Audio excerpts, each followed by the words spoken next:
All right, so today we have a clip here of Benny Johnson on the East Palestine, Ohio train derailment. We're going to watch this. They're not going to send help.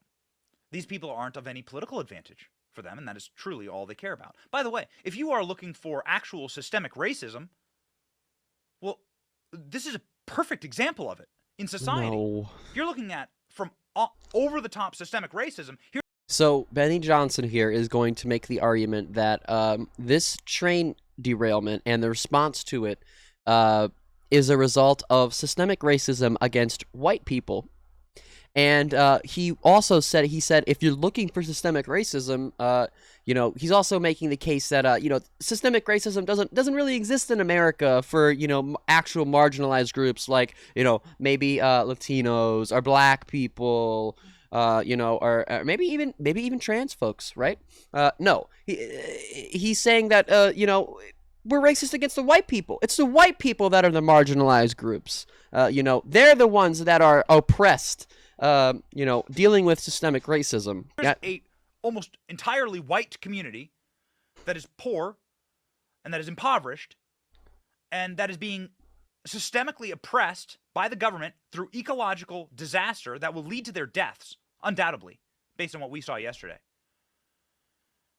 And not only is the left doing nothing about it, not only did I not see Greta Thunberg a single time. Greta Thunberg wasn't there. Why the fuck wasn't Greta Thunberg there, guys? Greta should have been there. I mean, this is her fight, right? A climate activist. Why was she not at the site of this train derailment? Climate activism and train derailments. The same thing, guys. Go hand in hand, right? Okay. As we were in the town yesterday for nigh on 8 hours. So, something that Benny Johnson is not going to tell you, and something that none of the conservative pundits are going to tell you when they talk about this white systemic racism that's happening in Ohio, something that none of them are going to tell you or say is that, really, and I'm going to say this, and, you guys can correct me if you're wrong, if you think I'm wrong, but I do believe this. It's Donald Trump's fault that train fucking wrecked, okay? And I can prove that, I can prove that to you guys right now. So, on Valentine's Day, Pete Buttigieg, he is the head of the Department of Transportation. He tweeted out, "We're constrained by law." Oh, sorry. Let's get the tweet up here. "We're constrained by law on some areas of rail regulation, like the braking rule withdrawn by the Trump administration in 2018 because of a law passed by Congress in 2015. But we are using the powers we do have to keep people safe." So Pete Buttigieg goes on his Twitter because a lot of people are saying, "Where's Pete? Where's Pete? He needs to do a better job. He needs to address the situation better."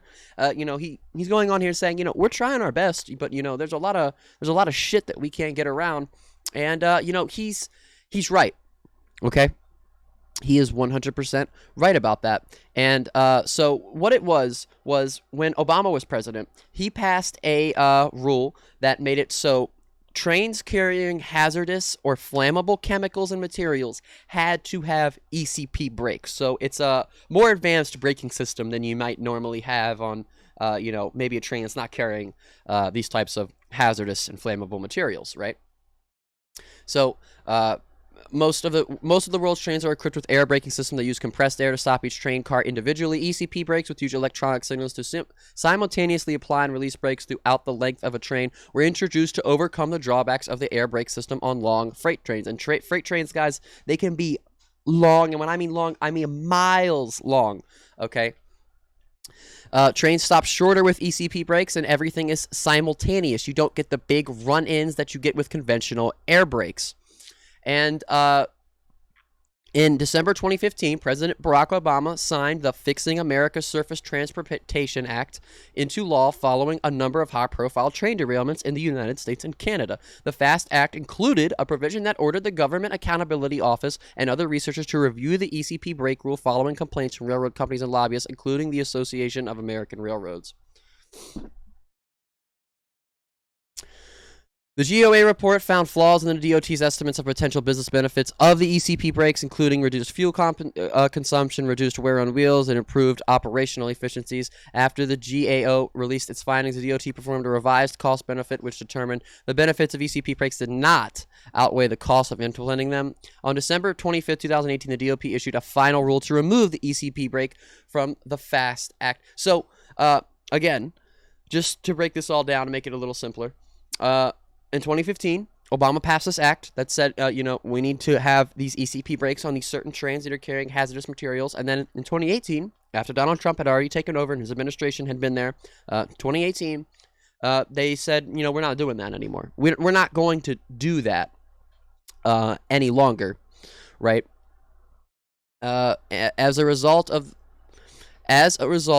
the DOT issued a technical correction in January 2019, but maintained the cost exceeded the benefits of the ECP brake rule, according to the Harvard University Environmental and Energy Law Program. So basically, these people said, this is going to cost too much money. We don't want to do this. We don't have the money. They do have the money. They just don't want to do it because money in people's pockets is more important than money that makes people not die. And, again, it's a direct result of what Donald Trump and his Department of Transportation did. The rules that they rescinded, the regulations that they cut back. That's what happened. Benny Johnson's not going to tell you that. Ben Shapiro, Matt Walsh, Tim Pool, none of these people, Charlie Kirk, none of them are going to say that to you. They're not going to bring that up because that would make their white systemic racism argument, it would just make it go right out the fucking window because it's ridiculous to begin with. On the ground, we wish we could have spent more time there, but this was the trip that we had. I think that we'll go back, actually. But ladies and gentlemen, these individuals are the victims of leftist ecological and racial terrorism. How is it leftist? How in the fuck is it leftist? How can you blame this on the left? This is all Donald Trump's fault. The conservatives are the ones that are deregulation. This is the conservatives' fault. This is the Republicans' fault. I hate pointing fingers at people for stuff like this. I really don't feel like it helps anything. But if we're going to point fucking fingers, we're not pointing fingers at Pete Buttigieg or Joe Biden or Greta Thunberg. We're pointing fingers at Donald Trump, the motherfucker who is responsible for this train not being as safe as it possibly could be. It's his fucking fault. Cause and effect. Benny's too fucking stupid to understand that shit, though, apparently. Come on. We're not... he can't... Are these people really this dumb that they believe this shit? Come on. It's ridiculously dumb. The same messaging. I know children that lie less than this motherfucker. He talks about racist roads. He talks about racist environmental terrorism against people. Racist disproportionately roads? Affects communities of color. How many times have you heard that? And so here, you have a community that is being disproportionately affected by ecological terrorism. What the fuck is ecological terrorism? Can you explain that to me? Ecological terrorism? I need that explained. I don't think that that's what's happening.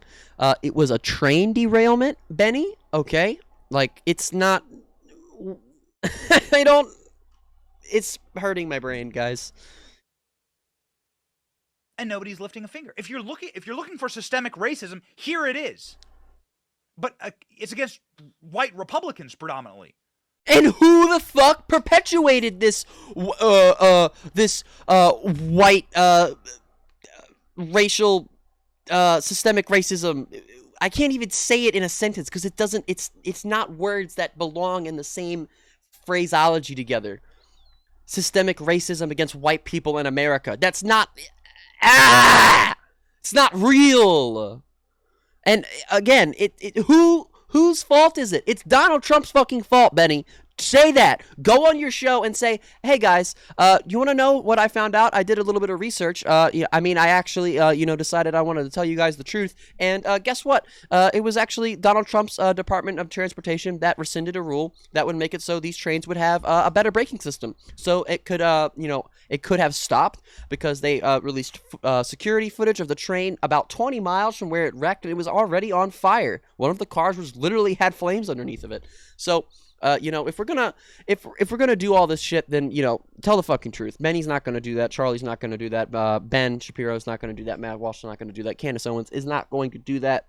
Tucker Carlson, Sean Hannity, Laura Ingraham, Tim Pool, any of the conservatives that you could name, none of them are going to sit here and they're not going to tell you guys the truth. They're not going to tell their viewers the truth. They need to keep them dumb. They need to keep them,